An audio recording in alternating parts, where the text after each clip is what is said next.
আজকের সময়টা রাজনীতিতে দৃশ্যকল্প তৈরি করার খেলা। আর এই খেলাতে সবচেয়ে পারদর্শী তিনি জানেন কি করে পথ থেকে কুড়িয়ে আনতে হয় জয়, কি করে মানুষের মনে গেঁথে যেতে হয়, কি করে ভোটের বাক্সে ভোট ভরাতে হয়। তিনি মমতা বন্দ্যোপাধ্যায়। বাংলার মূলধারার সংবাদ মাধ্যম যতই দেখানোর চেষ্টা করুক নির্বাচন কমিশন মমতা বন্দ্যোপাধ্যায়ের বিরোধিতা করেছে, এবং সেটা কুযুক্তি সহকারে বাংলার অলিতে গলিতে মানুষের মোবাইল ফোনে যখন ওই ভিডিও ক্লিপটা ভেসে আসবে সেই ভোটের দিন পর্যন্ত, যেখানে মমতা ব্যানার্জি বলছেন তিনি নিজের পার্টির জন্য নয়, বাংলার জন্য, বাঙালির জন্য দেশের সর্বোচ্চ আদালতে সওয়াল করছেন। তিনি বলছেন গণতন্ত্র বাঁচাও, বাংলাকে বাঁচাও। তখন প্রধান বিরোধী দল বুঝতে পারবে যে ওই SIR তাদের কতটা ক্ষতি করে গেল। যখন একদিকে মানুষ শুনবে রাজ্যের বিরোধী দলনেতা শান্তিকুঞ্জের অশান্তি খোকা 1 কোটি 1.5 কোটি মানুষের নাম SIR করলে উড়ে যাবে ভোটার তালিকা থেকে, আর যখন শুনানির সময়ে একজন বৃদ্ধা মহিলার কণ্ঠ থেকে উদ্বেগ ঝরে পড়বে, উৎকণ্ঠাকে মেলাবেন, তখন তিনি ভোট দেওয়ার সময় কী সিদ্ধান্ত নেবেন তা এখনই বলে দেওয়া যায়। সেই প্রান্তিক মানুষটা, সেই মুসলিম মানুষটা, সেই মুসলমান মানুষটা, সেই মতুয়া মানুষটা, সেই আদিবাসী মানুষটা কাকে ভোট দেবেন তা কিন্তু চোখ বুজেই বলে দেওয়া যায়। আর বামপন্থীরা পুরো ফাঁকা মাঠটা ছেড়ে দিল মমতা ব্যানার্জির জন্যে। আসলে বামপন্থীরা মানে CPM বড্ড বিজেপি বন্ধু। বিজেপির কি করে ভালো হয় দিন রাত চিন্তা করে। সেলিম, মীনাক্ষী, আভাস, বিকাশ, আর ওই 22 লাখী ঘোষবাবু, কিংবা দীপ্তিশা, কিংবা ঐশী ঘোষ। ভোটের পরে বুড়ো আঙুল আর কড়ি আঙুল কামড়াতে কামড়াতে হা হুতাশ করা ছাড়া আর কিছুই থাকবে না। গাল দিতে পারেন, গাল দিন, কিন্তু এটাই বাস্তব সত্যি। ঠিক 26-এর নির্বাচনের ফলাফল বের হওয়ার পরে মিলিয়ে নেবেন। আগের দিনের বিকাশ ভট্টাচার্য, ওই আইনজীবী, যে আইনজীবীর হাঁটুর তলায় বসে এক প্রাক্তন বিচারপতি, বর্তমানে বিজেপি সাংসদ, বলেছিলেন ওনার কাছ থেকে নাকি অনেক অনেক আইন শিখেছিলেন, সেই বিকাশ ভট্টাচার্য আজকের মমতা বন্দ্যোপাধ্যায়ের আদালতের সওয়াল আর বিকাশ ভট্টাচার্যের সেই সদম্ভক্তি আর মমতা বন্দ্যোপাধ্যায়ের কালো কোট পরে সুপ্রিম কোর্টের সওয়াল, দুটো পাশাপাশি রাখলেই বুঝবেন মমতা বন্দ্যোপাধ্যায়কে কেন বলা হতো বাংলার অগ্নিকন্যা, কেন বলা হয় পথ থেকেই আনেন তিনি জয়। মমতা কেন জেতেন বারবার সেটাই প্রমাণ হয়ে যায়। একটা ছবি আজ আমার খুব মনে পড়ছে, আপনাদের মনে পড়ছে কিনা জানি না। আরজিকর আন্দোলনের সেই পর্বের ছবিটা মনে পড়ছে। সরকারি হাসপাতালে চিকিৎসা বন্ধ, শয়ে শয়ে মানুষ, গরিব মানুষ, প্রান্তিক মানুষ শুকনো মুখে পরিবারের অসুস্থ মানুষটাকে নিয়ে ফিরে যাচ্ছে, ঘটি বাটি কানের দুল, মেয়ের পায়ের নুপুর বিক্রি করে বেসরকারি হাসপাতালে, বেসরকারি নার্সিংহোমে চিকিৎসা করাচ্ছে। সেই ছবিটা মনে পড়ে। মনে পড়ে আরও একটা ছবি, মুখ্যমন্ত্রী একটা বিশাল কনফারেন্স রুমে বসে আছেন একা। এলিট ডাক্তারবাবুরা কিন্তু কেউ আসেননি, চারপাশে কেউ নেই, একাকী অসহায়। একটা জয়ের চিহ্ন হিসেবে চারিদিকে ছড়ানো হয়েছিল যে মমতা বন্দ্যোপাধ্যায় হারছেন, মমতা বন্দ্যোপাধ্যায় হেরে গেছেন, মমতা বন্দ্যোপাধ্যায় একা। যারা ছড়িয়েছিলেন তারা ভাবতে পারেননি এই একটা ছবির কি বিপুল প্রভাব পড়তে পারে মানুষের কাছে, গ্রামে গঞ্জের মানুষের কাছে। সরকারি চিকিৎসা বন্ধ, গরিব মানুষ চিকিৎসা পাওয়ার জন্য ছটফট করছে। মুখ্যমন্ত্রী একা গালে হাত দিয়ে চুপচাপ বসে আছেন যাতে সরকারি হাসপাতালে চিকিৎসা শুরু হয়। তিনি সব মেনে নিচ্ছেন। এলিট চিকিৎসকেরা কিন্তু সেদিন পালিয়ে গিয়েছিলেন, আর সেটাই মানুষের মধ্যে গেঁথে গিয়েছিল যে মমতা বন্দ্যোপাধ্যায় মানুষের সাথে, মানুষের পথে। আর সেদিনও একবার প্রমাণিত হয়েছিল, মমতা বন্দ্যোপাধ্যায় প্রমাণ করে দিয়েছিলেন পথ থেকে কি করে আনতে হয় জয়। বিকাশবাবু এবারও সেই প্রক্রিয়াটা চালু করেছেন। উনি আবার ভীষণ ভালো ইংরাজি জানেন। অবশ্য জ্যোতিবাবুর প্রাক্তন মুখ্যমন্ত্রী, জ্যোতিবাবুর দলের লোক তো উনি। জ্যোতিবাবু ইংরাজিটা উঠিয়েই দিয়েছিলেন স্কুল লেভেলে, ক্লাস 6 থেকে ABCD শিখতে হতো। নিজের নাতনিকে লরেটো স্কুলে পড়িয়েছিলেন। তো সেই CPM দলের বিকাশবাবু এবারও নিশ্চিত হাওয়াই চটি মুখ্যমন্ত্রী মমতা বন্দ্যোপাধ্যায়ের ভুল ইংরাজি ধরবেন, চ্যাটাচ্যাট ইনস্টাগ্রাম, ফেসবুক, টুইটার সবেতেই ভাইরাল করে দেবেন। আর গাঁয়েগঞ্জের লোক কি দেখবে বলুন তো? সেলিমেরা হুমো চাচার সাথে বৈঠক করছে, বিকাশবাবু ভাইরাল করছেন, অধীর চৌধুরী বাদাম খাচ্ছেন। আর গাঁয়েগঞ্জের মানুষেরা দেখবে বিপদের হাত থেকে তাদের অস্তিত্ব রক্ষা করতে, ভোটাধিকার রক্ষা করতে বাংলার ওই কম দামি শাড়ি পরা মুখ্যমন্ত্রী সুপ্রিম কোর্টে লড়ছেন, ইংরাজিতেও কথা বলছেন।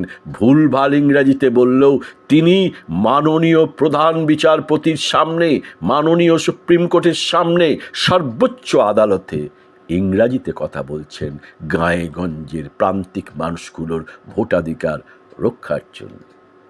বিজেপি এবং নির্বাচন কমিশনের বিরুদ্ধে লড়ার এক এবং একমাত্র আইকন হিসেবে মমতা বন্দ্যোপাধ্যায় নিজেকে তুলে ধরছেন। তাতে তার বিচক্ষণতা আছেই। কিন্তু CPMকে দেখুন, তাদের অবদান কিন্তু কম নয় মমতাকে তুলে ধরার। তারা বিজেপির এত ভালো বন্ধু, বিজেপির এত ভালো চায়, বিজেপির কল্যাণই তাদের কল্যাণ। CPM ভুলে গিয়েছে মমতা বন্দ্যোপাধ্যায় একা লড়ছেন আর CPM শূন্য হচ্ছে। CPMের দিকে তাকান তো, ছুটে পরিমরি করে ছুটছেন ওরা আদালতে। কখনো শিক্ষকের চাকরি খেতে, কখনো কেউ হাঁটছেন তার জন্যে মামলা, এটা মামলা, ওটা মামলা, সেটা মামলা, মামলা করতে দিশেহারা CPM। কিন্তু SIR নিয়ে একবারও তারা আদালতে গেলেন না। মমতা বন্দ্যোপাধ্যায় কিন্তু খুব ধীর স্থিরভাবে খেললেন। বিহারে SIR প্রক্রিয়া চলাকালীন বলা শুরু হলো এবারও এই SIR হবে বাংলাতেও। রাজ্য জুড়ে SIR হবে তার আনুষ্ঠানিক ঘোষণা হবার আগেই মমতা বন্দ্যোপাধ্যায় একটা মাস্টার স্ট্রোক খেলেছিলেন। হাওয়াই চটির মাস্টার স্ট্রোক শান্তিকুঞ্জের অশান্তি মেজ খোকা বুঝতে পারেনি, কারণ তার তো সে দিমাগ নেই। তিনি তো রবীন্দ্রনাথ শান্তির জন্য নোবেল পুরস্কার পেয়েছিলেন। রবীন্দ্রনাথ স্যান্যাল, মাতাগিনী হাজেরা সেই দলের লোক। আপাতত এরপরে কি হবে কেউ জানে না। বিজেপির আস্ফালন ছিল, SIR হবেই, কেউ রুখে দিতে পারবে না। মমতা বন্দ্যোপাধ্যায় কি বলেন? SIR হতে দেব না। মমতা বন্দ্যোপাধ্যায় তৃণমূল দল, তারা গর্জন করে উঠল SIR হতে দেব না। কিন্তু এটা তো বাস্তব নয়। মমতা বন্দ্যোপাধ্যায় জানতেন নির্বাচন কমিশন একটি স্বশাসিত সংস্থা, সাংবিধানিক অধিকার আছে তাদের SIR করার। কিন্তু মমতা বন্দ্যোপাধ্যায়ের মাস্টার স্ট্রোক এটা ছিল যে তিনি বাংলার মানুষকে বুঝিয়ে দিলেন বিজেপির চালে, বিজেপির ফাঁদে কোন কোন দল পড়ছে, আর ব্যতিক্রম শুধু রইল তৃণমূল। মমতা বন্দ্যোপাধ্যায় একাই লড়লেন। মাছ ধরা দেখেছেন? মাছ ধরা, ছিপ নিয়ে পুকুরে বসলেই মাছ ধরা যায় না। মাছ ধরার আগে একটা চারা তৈরি করতে, চার যাকে বলা হয় চার, মমতা বন্দ্যোপাধ্যায় এই চারটা খুব ভালো করে তৈরি করেছিলেন। গুড়, চিটে গুড়, ময়দা, পিঁপড়ে ডিম, মহুয়ার রস দিয়ে তিনি তৈরি করেছিলেন মোক্ষম চার। মমতা খুব ভালো করে লক্ষ্য করেছিলেন বিহারের এসআইআর প্রসেসটা, দেখেছিলেন প্রান্তিক মানুষের যন্ত্রণা, প্রান্তিক মানুষের হাহাকার। উনি জানতেন ওনার চূড়ান্ত বিরোধিতা করবে সিপিএম, ওনার চূড়ান্ত বিরোধিতা করবে শান্তিকুঞ্জের অশান্তি খোকা। ঠিক সেটাই ঘটল। পিড়ে পাতা ইউটিউবার থেকে ধামাধরা মিডিয়া, জেল ফেরত চিটিংবাজ সাংবাদিক থেকে গবেষক সেপোলজিস্ট, এবং বাংলার শান্তিকুঞ্জের অশান্তি খোকা থেকে সুকান্ত শ্রমিকেরা গলা শিরা ফুলিয়ে চিৎকার করলেন এসআইআর চাই, রোহিঙ্গা বাদ দিতে হবে। বাদ যায়নি সিপিএম। বিপ্লবী সুজন চক্রবর্তী পাকা চুল নিয়ে একটু চুলে মাথাটা আস্তে করে চুলে হাত দিয়ে তিনি বলেই দিলেন, এসআইআরে দোষটা কি আছে, কি অসুবিধে, হোক না এসআইআর, ভোটার লিস্ট সংশোধন করতে কেন আপত্তি। ও বাবা, কমরেড সেলিম হাত পা ছুড়ে কথা বলেন, সাংবাদিক ডাকলেন, ডেকেই জানালেন নিয়ম মেনে হোক এসআইআর। আর ধেড়ে খোকা তো জানিয়েই দিলেন এসআইআর হবে, 1.5 কোটি বাংলাদেশি আর রোহিঙ্গাদের তাড়াবো। হলো এসআইআর। কংগ্রেস, রাহুলের কংগ্রেস, মাঝে মধ্যেই রাহুল গান্ধী ময়দানে নামেন, টিভিতে আসেন, সংসদে কথা বলেন, লম্ফজম্প করেন, আবার মামার বাড়িতে চলে যান। তাহলে বাকিরা তখন কি করবে? বেচারা কংগ্রেস কর্মীরা, নেতারা, প্রদেশ সভাপতি থেকে দুর্গাপুর পশ্চিম বর্ধমানের সভাপতি পর্যন্ত, ওরা বসে বসে সাইড লাইনে বাদাম ভাজা খায়। এবারও তাই খাচ্ছিল কংগ্রেস। প্রথম রাউন্ডেই জিতে গেলেন মমতা বন্দ্যোপাধ্যায়। আদালতে গেলেন তিনি, আদায় করে আনলেন কিছু নির্দেশ। নির্বাচন কমিশন ফাঁপড়ে পড়ল। তুগলকি ব্যবস্থার বিরুদ্ধে, প্রভুভক্তের বিরুদ্ধে একটাই জোরালো কণ্ঠস্বর হয়ে থাকলেন তিনি, তার নাম মমতা বন্দ্যোপাধ্যায়। লজিক্যাল ডিসক্রিপেন্সি খেলা শুরু হলো নির্বাচন কমিশনের। 1.5 লক্ষ কোটি, লক্ষ তো দূর কথা, 1.5 কোটি নির্বাচককে বাদ দেওয়া, ভোটারকে বাদ দেওয়া। নামের বানান ভুল, বাবার 6 ছেলে কেন, শেখের ছেলের নাম আহমেদ কেন, দাদুর বার্থ সার্টিফিকেট, অ্যাডমিট কার্ড নেওয়া হবে না, আধার কার্ড তো নেবই না, তার সঙ্গে লক্ষ নয় 1 কোটির মানুষকে হিয়ারিংয়ে ডাকা হলো। তারা কেউ দাদুর কুষ্টিকেই নিয়ে গেছেন, কোভিড শংসাপত্রকে নিয়ে গেছেন, মোদিজির ছবি আছে, কেউ পাসপোর্ট নিয়ে গেছেন, কেউ 51 সালের দলিল নিয়ে গেছেন জেরক্স করে। 20 থেকে 25 থেকে 30 কিলোমিটার দূরে 3, 4, 5 ঘন্টা লাইনে দাঁড়িয়ে এক ভয় আতঙ্কের মধ্য দিয়ে চলতে রাখলো এসআইআরের শুনানি। বিএলওদের আত্মহত্যা, মৃত্যুর তালিকা লম্বা হচ্ছে শেকড় হারানোর ভয়, উদ্বাস্তু হওয়ার ভয়, নাগরিকত্ব হারানোর ভয়। ভয়ে আত্মহত্যা করছেন মানুষ।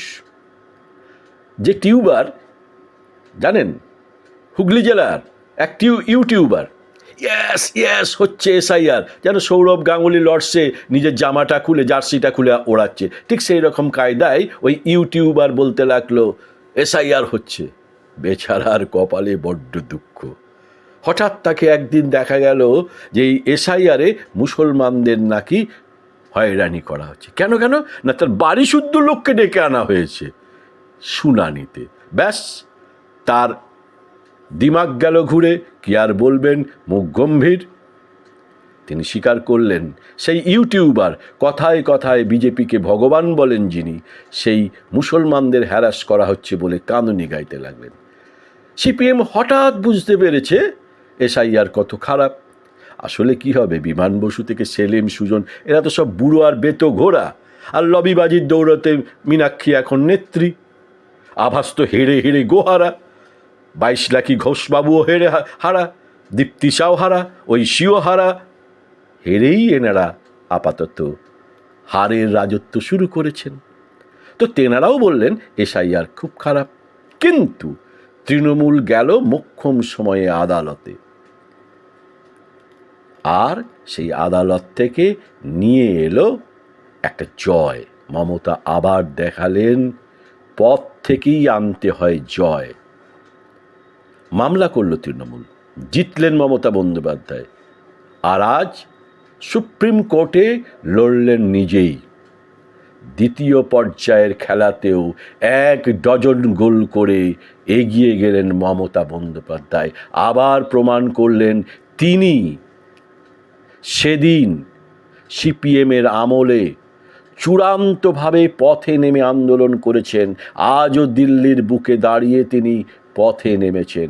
আবারও প্রমাণ করলেন জয় আনতে হয় পথে নেমেই। সেলিম থেকে মেজো খোকা পা ছড়িয়ে বসে কাঁদে। এবার মশা জুটি কি করবেন, অপেক্ষা করতে হবে।